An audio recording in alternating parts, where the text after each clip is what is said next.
No man can fully grasp how far and how fast we have the 50,000 years of man's recorded history in a time span of but a half a century. Stated in these terms, we know very little about the first 40 years, except at the end of them, advanced man had learned to use the skins of animals to cover them. Then about 10 years ago, under this standard, man emerged from his caves to construct other kinds of shelter. Only 5 years ago, man learned to write and use a cart with wheels. Christianity began less than 2 years ago.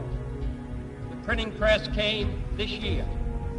And then less than 2 months ago, during this whole 50-year span of human history, the steam engine provided a new source of power.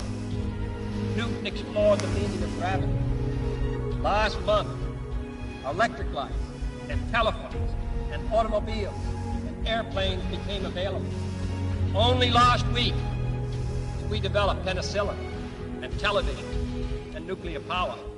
And now, if America's new spacecraft succeeds in reaching Venus, we will have literally reached the stars before midnight tonight.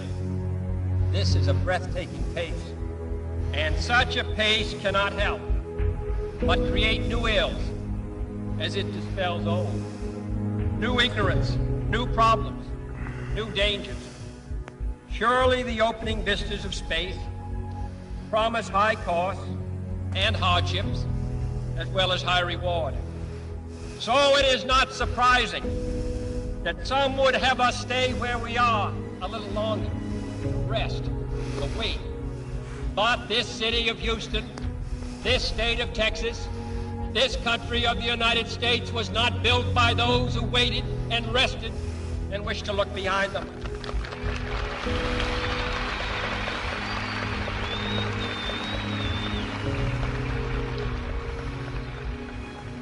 For the eyes of the world now look into space, to the moon, and to the planets beyond. And we have vowed that we shall not see it governed by a hostile flag of conquest, but by a banner of freedom and peace. The exploration of space will go ahead, whether we join in it or not. And it is one of the great adventures of all time.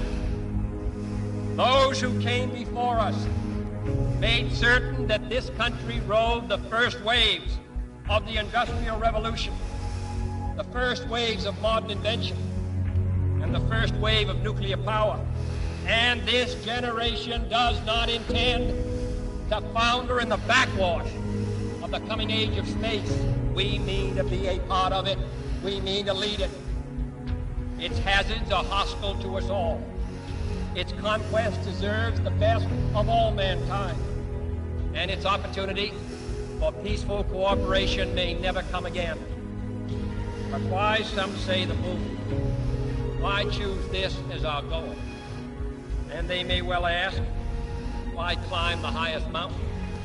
Why, 35 years ago, fly the Atlantic? Why does Rice play Texas? We choose to go to the moon.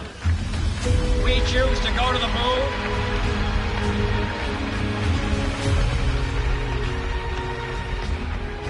We choose to go to the moon in this decade and do the other thing, because that goal will serve to organize and measure the best of our energies and skills, because that challenge is one that we're willing to accept, one we are unwilling to postpone, and one we intend to win for the others too.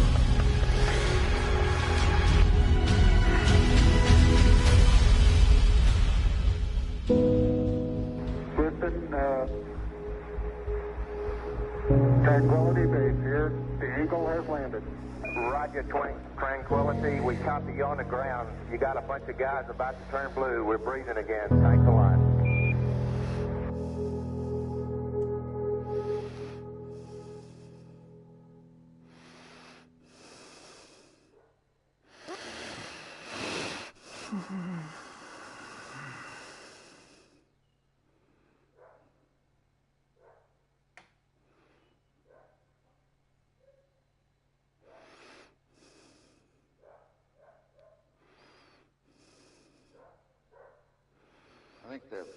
momentous, most memorable thing that I can recall about that particular day was the opportunity while my two friends here were being put into the spacecraft to stand alone by myself out there and look at the rocket and the quietness and see the sun come up and waves rolling in and the evidence of the millions of people watching, but nothing specific and just so quiet, and to realize that indeed such a contrast was going to take place, all the frantic activity preparing the rocket, but it was so quiet up there for me personally, and that in a very few moments we were going to be departing in a great roar and off for a momentous event.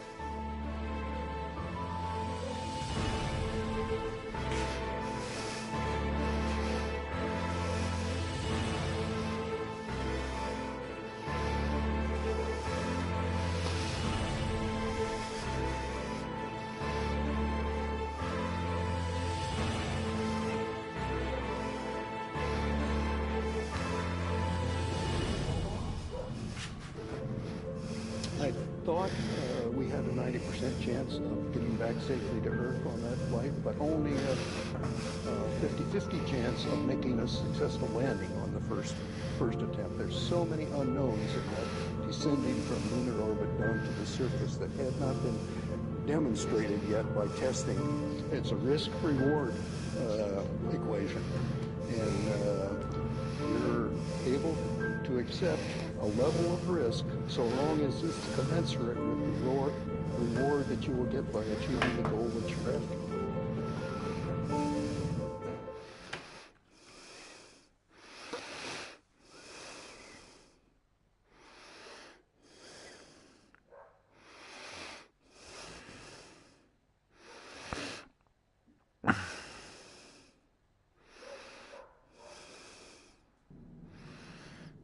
Oh. T-minus 1 minute, 35 seconds on the Apollo mission, the flight to land of the first men on the moon. All indications coming in to the control center at this time indicate we are go. 1 minute, 25 seconds and counting. Our status board indicates the third stage completely pressurized. 80-second mark has now been passed. We'll go on full internal power at the 50-second mark in the countdown. Guidance system goes on internal at 17 seconds, leading up to the ignition sequence at 8.9 seconds. We're approaching the 60-second mark on the Apollo 11 mission. T-minus 60 seconds and counting. We passed T-minus 60. 55 seconds and counting. Neil Armstrong just reported back. It's been a real smooth countdown. We passed the 60-second mark. Power transfer is complete. We're on 40 seconds away from the Apollo 11 liftoff. All the second stage tanks now pressurized. 35 seconds and counting. We are still go with Apollo 11. 30 seconds and counting.